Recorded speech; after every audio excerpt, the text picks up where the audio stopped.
은혜를 분별할 수 있는 시간 될 수 있기를 원하오니 오늘도 그 은혜를 우리에게 베풀어 주시사 아버지께서 주시는 말씀이 우리의 인생의 진정한 가치요 최우선이 될 수 있도록 주님 인도하여 주시옵소서. 말씀 가운데 함께해 줄 줄 믿습니다. 말씀 안에 온전히 거하는 시간 될 수 있기를 원하오니 성령께서 이 공간 가운데 운행하여 주시고 그 은혜를 베풀어 주시옵소서.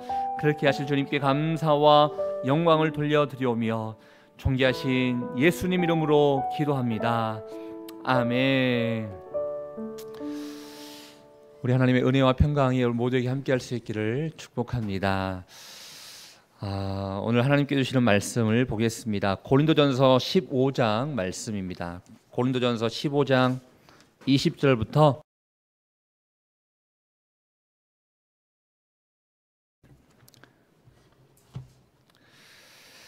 제가 먼저 20절 말씀을 읽고 또 한 절씩 교독하도록 하겠습니다. 20절 말씀 읽습니다. 그러나 이제 그리스도께서 죽은 자 가운데서 다시 살아나사 잠자는 자들의 첫 열매가 되셨도다. 사람이 한 사람으로 말미암았으니 죽은 자의 부활도 한 사람으로 말미암는도다. 아담 안에서 모든 사람이 죽은 것 같이 그리스도 안에서 모든 사람이 삶을 얻으리라. 그러나 각각 자기 형태로 되리니 먼저는 첫 열매인 그리스도요 다음에는 그가 강림하실 때 그리스도에게 속한 자요 그 후에는 마지막이니 그가 모든 통치와 모든 권세와 모든 능력을 멸하시고 나라를 아버지께 하나님께 바칠 때라. 것을 그 발 아래에 둘 때까지 반드시 왕노릇 하시리니 맨 나중에 멸망받을 원수는 사망이니라.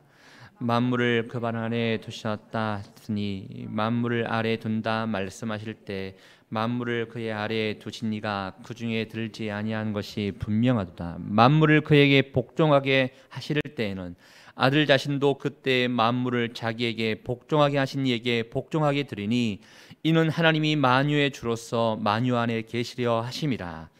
만일 죽은 자들이 도무지 다시 살아나지 못하면 죽은 자들을 위하여 세례를 받는 자들이 무엇을 하겠느냐?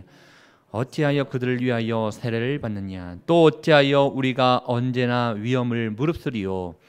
형제들아, 내가 그리스도 예수 우리 주 안에서 가진 너희에 대한 나의 자랑을 두고 단언하노니 나는 날마다 죽노라. 내가 사람의 방법으로 에베소에서 맹수와 더불어 싸웠다면 내게 무슨 유익이 있으리요?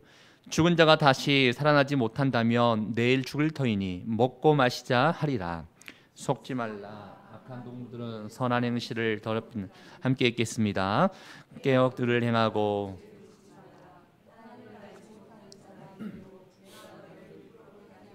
말하노라. 아멘. 15장 말씀을 통해서 우리에게 계속 부활을 이야기하고 있습니다. 오늘 그제부터 시작됐기 때문에 세 번째 말씀을 우리가 보게 되는데요. 어제 말씀 가운데는 부활이 없다면 우리의 믿음과 우리의 전하는 것과 우리의 모든 것들이 다 헛것이요 의미가 없게 된다. 가장 우리가 불쌍한 사람이 될 수밖에 없다라는 말씀을 사도 바울이 하게 되었습니다. 오늘 말씀을 통해서 다시 한번 부활에 대해서 그 의미와 가치에 대해서 우리에게 설명해 주게 된 것을 보게 되는데 20절 말씀 그러나 하면서 뭔가 상황이 반전되는 것을 보게 됩니다. 같이 한번 20절 말씀을 한번 읽어보겠습니다. 시작. 그러나 이제 그리스도께서 죽은 자 가운데서 다시 살아나사 잠자는 자들의 첫 열매가 되셨도다. 그러나 어제 너희들이 말했던 것처럼 부활이 없다고 말하는 사람들이 있었다. 그렇지만 부활이 있다는 것을 설명하면서 그리스도께서 죽은 자 가운데서 다시 살아나사 잠자는 자들의 첫 열매가 되셨도다라고 설명하고 있습니다. 여기서 주목해야 될 단어가 있는데 첫 열매이라는 것입니다. 첫 열매라는 게 무엇인가? 최초라는 의미도 있죠. 그렇지만 이 의미를 여러분들이 알고 계십니까? 구약 시대에 보면 첫 수확물은 하나님께 바쳤습니다. 그게 어떠한 의미가 있습니까? 이것은 하나님께서 주신 것입니다라는 의미도 있지만 이 첫 수확으로 말미암아 앞으로도 하나님께서 주실 것이라는 것을 믿음으로 드리는 것이었습니다. 그렇기 때문에 이 첫 열매라는 것은 이 예수 그리스도가 첫 열매가 됐다는 것은 그의 부활을 시작으로 말미암아 앞으로도 모든 부활이 이루어지게 될 것이라는 것을 우리에게 알려주고 있다는 것입니다. 장차 죽은 자 가운데서 달아나실 것, 다시 모든 사람들이 살아날 것이라는 것에 대한 보증과 확증을 우리에게 이야기해 주고 있다라는 것이죠. 그래서 21절 말씀 가운데 또 22절 말씀 가운데 아담의 이야기를 하고 있고 다시 한번 예수 그리스도의 이야기를 하게 된 것을 보게 되죠. 우리 21절 22절 말씀도 한번 읽어보겠습니다. 시작. 사람이 한 사람으로 말미암았으니 죽은 자의 부활도 한 사람으로 말미암는도다. 아담 안에서 모든 사람이 죽은 것 같이 그리스도 안에서 모든 사람이 삶을 얻으리라. 아담과 예수 그리스도를 이렇게 비교하면서 지금 설명하고 있는 것을 보게 되는데요. 사망이 한 사람으로 말미암았으니 바로 아담의 죄로 말미암아 모든 사람들이 원죄를 지게 되었다라는 것을 이야기하고 있습니다. 이 말씀을 조금 더 풀어서 설명하고 있는 말씀이 로마서 5장 말씀인데요. 그중에 로마서 5장 12절 말씀을 한번 좀 보도록 하겠는데요. 자막을 통해서 함께 한번 읽어보겠습니다. 5장 12절 말씀입니다. 시작. 그러므로 한 사람으로 말미암아 죄가 세상에 들어오고 죄로 말미암아 사망이 들어왔으니 이와 같이 모든 사람이 죄를 지었으므로 사망이 모든 사람에게 이르렀느니라. 여러분 잘 아시다시피 원죄는 갓난 아이들도 가지고 있는 죄를 가리키고 있습니다. 아담이 죄를 지음으로 말미암아 아담의 후손들은 다 죄를 안고 나오게 됩니다. 보통 부모님들 통해서 유전자가 연결된 것처럼 아담의 혈통으로 난 모든 사람들이 이 죄의 속성을 가지고 또 죄성을 가지고 이 땅 가운데 태어나게 되었다는 것이죠. 사람이 한 사람으로 말미암아 죽었다. 죄의 삭은 사망이기 때문에 그래서 죄를 가지고 태어난 모든 사람들은 죽을 수밖에 없는 운명에 처하게 되었다는 것을 설명하며, 그러나 아담 안에서는 모든 사람이 죽었지만 그리스도 안에서는 모든 사람이 삶을 얻게 된다. 아담으로 말미암아 죄와 사망이 되었다면 그리스도로 말미암아 생명과 부활과 생명으로 연결되게 되었다는 것을 얘기하고 있습니다. 안에서라는 것은 속한다는 것입니다. 저나 여러분이나 아담에 속하지 않을 수가 없습니다. 모든 이 세상의 사람들은 아담에 속할 수밖에 없는, 아담으로 말미암아 이 세상에 사람이 생겨나게 되었고 아담으로 말미암아 모든 사람들이 태어나게 되었기 때문에 아담은 인류의 조상인 것이고 인류의 대표자가 된 것이죠. 이 아담에 속하지 아니하는 사람이 아무도 없습니다. 그래서 아담 안에 속했다 그러면 다 죽을 수밖에 없는 운명이 우리에게 있다는 것이죠. 그러나 예수 안에서 모든 사람이 삶을 얻으리라. 모든 사람이 삶을 얻으리라 라고 했기 때문에 반대로 예수님, 아담은 죽음과 사망과 죄와 사망이다 그러면 예수 그리스도는 생명과 부활인데 아담으로부터는 모든 사람이 해당되지만 이 예수 안에서의 모든 사람이 삶을 얻으라는 부분은 모든 사람이 해당될 수도 있지만 모든 사람이 해당 안 될 수도 있습니다. 모든 사람들에게 기회는 주어졌지만 모든 사람들이 이 생명을 얻는다는 것은 아니다는 것입니다. 여러분 알다시피 누구든지 구원받을 수 있습니까? 맞을 수도 있고 맞지 않을 수 있습니다. 예수 그리스도를 나의 주라 고백하는 자들만이 구원을 받을 수 있는 것이죠. 성령으로 아니하고는 아버지를 주라 할 자가 없느니라고 말씀했는데 그 성령 안에서 온전히 거하지 아니한 자들은 생명을 얻을 수 없다라는 것입니다. 여러분 안타깝게도 우리 주변에는 수없이 많은 사람들이 아직까지 예수님 안에 거하고 있지 않습니다. 상관없다는 것입니다. 그러나 주님께서는 그를 기다리고 있습니다. 제가 어디에 어떤 청년과 함께 이야기하면서 본인이 다니고 있는 학교가 타종교가 이제 재단을 가지고 있는 학교이다 보니까 우리가 보통 기독교 대학에서 체프를 드리는 것처럼 또 강제적으로 타종교에 대한 그 예배 같은 것들을 이렇게 드려야 된다라고 하더라고요. 그러다 보니까 굉장히 심히 괴롭고 다니기 싫고 그래서 힘들어하는 그런 지체와 좀 이야기를 하게 되었는데요. 그렇다고 그 학교에 속한 모든 사람들이 그러면 다 죽을 수밖에 없는 자들인가? 맞을 수도 있습니다. 그렇지만 구원의 대상인 것이죠. 모든 사람들에게는 열려 있습니다. 그렇지만 모든 사람들이 다 새로운 삶을 얻는 것은 아닙니다. 예수 그리스도 안에 있는 자, 속한 자, 관련된 자 누구든지 관련만 되어 있으면 구원을 얻을 수 있고 생명을 얻을 수 있게 될 것이라는 것을 우리에게 알려주고 있죠. 저는 먼저 여러분 가운데 그냥 막연하게 내 가족들도, 내 친구들도, 내 주변 사람들도 어떻게 하다 보면 천국에 들어갈 수 있겠지, 구원 얻을 수 있겠지, 부활되겠지, 새 생명 얻겠지 라고 생각한다 그러면 오산입니다. 모든 사람이 죽는 것처럼 모든 사람들이 구원 얻는 것 아닙니다. 모든 사람은 죽을 수 있지만 예수 그리스도 안에 있는 사람들만이 삶을 얻을 수 있다는 것을 우리에게 알려주고 있습니다. 그렇기 때문에 그날이 오기 전에 우리가 해야 할 것은 사도 바울이 최선을 다해서 했던 것처럼 복음 전파하는 그 일에 힘쓸 수 있어야 된다라는 것을 우리에게 말씀해주고 있습니다. 아무튼 사도 바울은 예수님 안에 있는 자들은 새 생명을 얻는 것이다. 예수 그리스도가 첫 열매가 되어서 우리에게 부활이라는 이 보증과 확증을 주셨기 때문에 그 예수 그리스도 안에 있는 자들 또한 부활이 될 수 있다는 것을 우리에게 설명하고 있습니다. 그리고 난 이후에 이 부활도 순서가 있다는 것을 설명해 주고 있는데 23절 말씀에 첫 열매인 그리스도요라고 얘기하고 있습니다. 첫 번째 부활은 바로 예수 그리스도였습니다. 장사 지는 바 되었다가 3일 만에 부활하셨습니다. 여러분들 이 부활했다는 것을 여러분 잘 아셔야 되는데, 부활했다는 것은요 그냥 다시 한번 살아났다는 것을 얘기하지 않습니다. 살아나고 난 이후에 영원한 것을 얘기하는 것입니다. 여러분 죽은 나사로를 예수님께서 살리셨습니다. 그럼 나사로를 예수님께서 부활시켰습니까? 라고 얘기하지는 않지 않습니까? 한 번 살아났지만 나사로는 또 한 번 죽었습니다. 예수님이 첫 번째 부활이 되신 것입니다. 그리고 난 다음에 두 번째 이제 누구에게 부활이 임하게 되는가? 그 다음에는 그리스도에게 속한 자들이 부활을 하게 될 것이다 라는 것입니다. 그리고 나서 그 후에는 24절 말씀 가운데 그 후에는 마지막이니 라는 표현을 쓰면서 24절 이후부터 28절까지의 마지막 때 일어나는 일들에 대해서 이야기하고 있습니다. 이 마지막 때가 언제인가? 바로 모든 족속과 또 모든 민족과 또 모든 것들이 예수 그리스도의 발 아래서 만물을 복종시키고 예수 그리스도 안에 예수 그리스도께서 통치하는 그때가 마지막이 때다라는 것을 우리에게 알려주고 있습니다.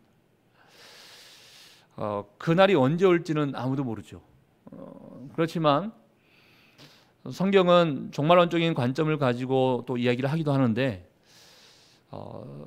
도적이 오는 것처럼 속히 올 수도 있다. 지금 이 글을 쓰고 난 이후에 거의 2000년이 지금 지나갔거든요. 2000년 동안 오지 않았기 때문에 앞으로도 2000년 동안 뭐 별일 없을 것이다 라고 생각하면 오산인 것이고, 2000년 전에 왔기 때문에 그날은 더 빨리 올 수도 있는 것입니다. 그러니까 과거를 생각해 보면 아직 오지 않았구나 라고 생각했지만 현재와 미래를 생각하면 그때에 비해서는 더 빨리 올 수 있는 그런 길이 있기 때문에 우리는 그날이 옴을 준비할 수 있어야 된다라는 것을 말씀을 드리고 싶습니다. 바로 예수님께서는 부활이 본인으로부터 시작되었고 예수 그리스도 안에 있는 자들에게 시작되었으며 마지막에 예수 그리스도 안에 있는 모든 자들을 통해서 역사를 이루게 될 것이라는 것을 우리에게 설명해 주면서, 그러면 이제 우리는 이 부활을 준비하는 입장에서는 어떠한 삶을 살아가야 되는가를 우리에게 말씀해 주고 있습니다. 29절에 보면 조금 이해가 안 되는 말씀일 수 있는데요, 이런 표현이 있습니다. 만일 죽은 자들이 도무지 다시 살아나지 못하면 죽은 자들을 위하여 세례를 받는 자들이 무엇을 하겠느냐? 어찌하여 그들을 위하여 세례를 받느냐? 단순하게 생각하면 세례 의식을 받는 것에 대해서 얘기해 볼 수 있겠지만 죽은 자들을 위해서 세례를 베풀었구나라는 것을 우리가 생각해 볼 수 있습니다. 이거에 대해서는 지금 정확한 해석을 낼 수가 없습니다. 그렇지만 그 당시에 죽은 자들을 위해서 어떠한 의식과 예식이 있었던 것 같습니다.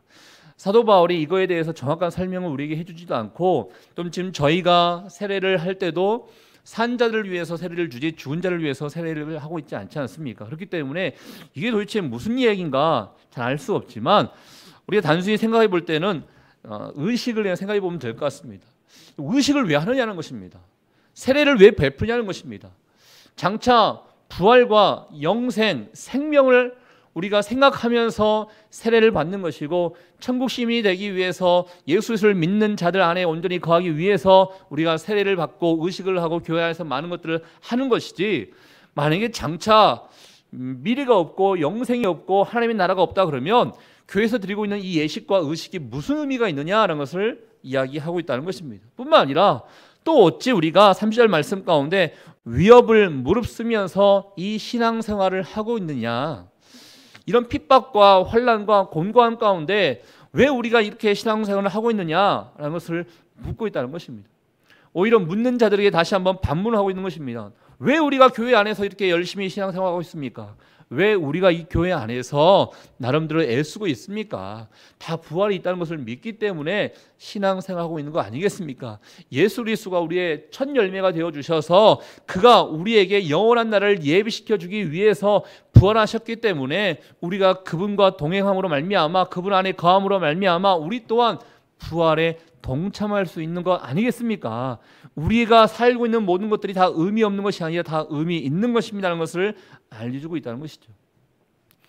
그래서 사도 바울 본인에게 또 해당되는 이야기를 하면서도 한편으로는 이 31절부터 나오는 말씀은 우리가 부활을 준비한다 그러면 이러한 삶을 살아야겠구나라는 것을 우리에게 도전으로 주고 있는 것을 보게 됩니다. 우리 31절 말씀 한번 읽어보겠습니다. 31절입니다. 시작. 형제들아, 내가 그리스도 예수 우리 주 안에서 가진 바 너희에 대한 나의 자랑을 두고 단언하노니 나는 날마다 죽노라. 너희에 대한 나의 자랑을 두고 단언하노니 나는 날마다 죽노라. 너희들에 대한 자랑이 무엇입니까? 그 많은 사람들이 예수를 알지 못하다가 예수를 알게 되었습니다. 여러분, 누군가의 복음을 전하는 삶이 굉장히 가치 있고 귀한 삶이지 않습니까? 그게 여러분에게 자랑이 되어야 됩니다. 나 세상에서 많이 벌었어, 세상에서 높은 사람이 되었어, 세상에서 내가 이렇게 떵떵거리며 살 수 있는 사람이 되었어, 이거를 자랑하는 것이 아니라 내가 많은 사람들에게 복음을 증거함으로 말미암아 그 많은 사람들이 주님께로 돌아오게 되었다는 것, 그게 우리의 자랑이 될 수 있어야겠죠. 사도 바울은 너희에 대한 나의 자랑을 두고 단언하노니 내가 너희들에게 복음을 전함으로 말미암아 전파함으로 말미암아 너희가 개종하게 되었지 않느냐, 이게 나에게 자랑이다. 그렇지만 그것뿐만 아니라 나는 너희들에게 이런 자랑을 하면서도 자신 있게 얘기할 수 있는 것은 무엇이냐, 나는 매일매일 삶 가운데 죽는 삶을 살고 있다라는 것을 얘기하고 있습니다. 죽는 삶은 무엇인가요? 세상과 구별되는 삶을 얘기하는 것입니다. 세상 가운데 우리가 죽어야지만이 하나님께서 원하시는 삶을 사는 것이지, 세상 가운데 사람들이 원하는 것들을 나도 원하고 세상의 삶 안에 내가 온전히 거하기 원한다 그러면 우리는 죽는 삶이 아닌 것이죠. 내가 예수 그리스도와 함께 십자가에 못 박혔나니 그런즉 이제는 내가 사는 것이 아니요 오직 내 안에 예수께서 사는 것이다. 우리가 아까 불렀던 찬양의 가사 가운데 나와 있는 말씀이지 않습니까? 여러분, 우리는 매일매일 삶 가운데 죽는 삶을 살아간다는 것입니다. 부활을 내가 믿는다 그러면 사도 바울처럼 내가 너에게 자신 있게 얘기하노라, 나는 죽는 삶을 살고 있다, 이 고백이 우리의 고백이 될 수 있어야 한다는 것입니다. 그럼 이게 우리에게 한번 질문해 봅니다. 우리는 과연 죽는 삶을 살고 있는 것인가? 세상 사람들의 가치, 세상 사람들의 속한 그런 노하우와 의미, 세상 사람들이 말하고 있는 것들을 추구하며 살고 있는 모습이 우리 가운데 있는 것인가? 아니면 부활을 준비하면서 매일매일 삶 가운데 내 몸을 쳐서 복종할 정도로 내가 죽는 삶을 살고 있는 것인가? 우리 자신에게 한번 물어볼 필요가 있지 않겠습니까? 사도 바울은 자신에게 이루어졌던 많은 경험들을, 신앙생활을 하면서 복음을 증거하면서 주어졌던 많은 경험들을 다시 한번 고린도 교회 사람들에게 물어봅니다. 32절 말씀에도 내가 에베소에서 맹수와 더불어 싸웠다면 내게 무슨 유익이 있으리요? 죽은 자가 다시 살아나지 못한다면 내일 죽을 터이고 먹고 마시자 하리라. 사도 바울은 어디를 가든지 많은 폭도들로 죽을 고생 가운데 있었습니다.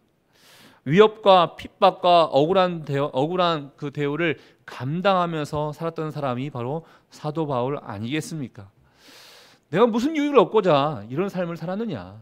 내가 무슨 유익을 얻고자 신앙생활을 했느냐, 내가 무슨 유익을 얻고자 이렇게 고생하면서 살고 있느냐라고 물어보고 있습니다. 이 물음이 여러분에게 물음입니다. 여러분, 무슨 유익을 얻고자 이렇게 예배드리고 있습니까? 무슨 유익을 얻고자 신앙생활하고 있습니까? 무슨 유익을 얻고자 낮아지는 삶을 살고자 애쓰고 있습니까? 무슨 유익을 얻고자 여러분의 삶 가운데 섬기려고 하고 봉사하려고 하고 주의 나라와 의를 위해서 살려고 하고 있습니까? 바로 영원한 나라, 천국, 우리가 부활해서 갈 그곳이 있다는 것을 우리가 알고 있기 때문에 이 세상의 삶을 위해 살아가는 것이 아니라 다음 세대의 삶을 위해서 우리가 준비하며 살고 있는 것 아니겠습니까? 만약에 다음 세대가 없다 그러면 사도 바울이 얘기하고 있는 것처럼 그냥 이 세상의 삶이 전부니까 그냥 죽고 먹고 마시자, 이런 마음 가운데 떵떵거리면서 쾌락 가운데 살면서 살게 될 것입니다. 그러나 우리는 그런 삶이 가치 있는 삶이 아니라는 것을 알고 있지 않습니까? 이 생이 전부라면 우리의 삶은 불쌍한 삶이 될 수밖에 없을 것입니다.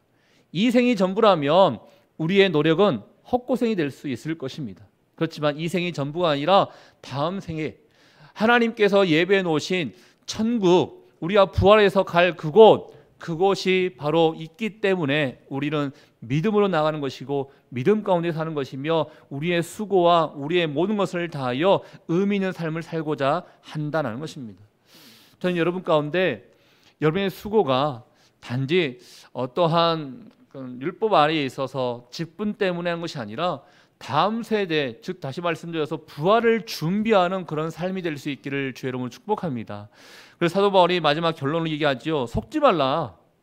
너희들에게 부활이 없다고 얘기하는 사람들 말에 속지 말라. 거짓 선생님들의 그 거짓 교리에 대해서 넘어가지 말라라고 얘기하면서 34절 말씀에 이렇게 얘기합니다. 이 말씀이 여러분의 말씀이 될 수 있기를 바라는데요. 우리 34절 말씀 같이 읽어보겠습니다. 시작. 깨어 의를 행하고 죄를 짓지 말라. 하나님을 알지 못하는 자가 있기로 내가 너희를 부끄럽게 하기 위하여 말하노라. 그래서 우리는 어떤 삶을 살아가야 되는가? 깨어 있어야 된다.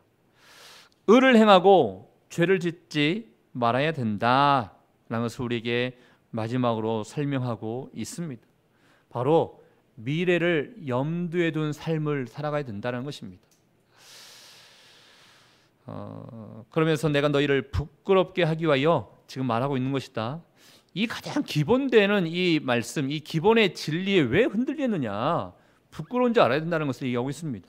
가장 중요한 교리를 그들이 부인했기 때문에 다시 한번 너희에게 강조하오니 너희는 정말로 미래를 준비하는 삶을 살아라. 부활을 준비하는 삶을 살아라. 하나님의 영광을 드러내면서 의로운 삶을 살아라 라는 것을 얘기하면서 말씀을 마무리하게 된 것을 보게 됩니다. 사랑하는 여러분, 부활을 믿으십니까? 그렇다면 부활을 준비하셔야 됩니다.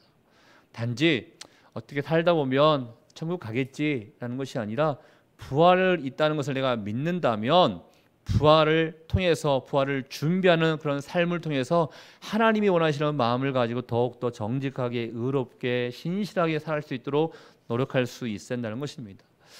여러분, 오늘 삶 가운데 어떤 삶을 살기를 원하십니까? 오늘 하루부터라도 우리는 부활을 준비하는 삶을 살아가야 하지 않겠습니까? 하나님이 원하시는 그 뜻대로 살아가십시오. 단지 세상 사람들이 말하는 것처럼 먹고 마시며 즐기며 놀자라는 것이 아니라 부활을 준비하며 오늘 하루에 하나님이 나에게 원하시는 그 뜻과 그 가치는 무엇일까를 준비하며 살아갈 수 있는 오늘 하루가 될 수 있기를 주님의 이름으로 축복합니다. 우리 같이 한번 기도하도록 하겠습니다.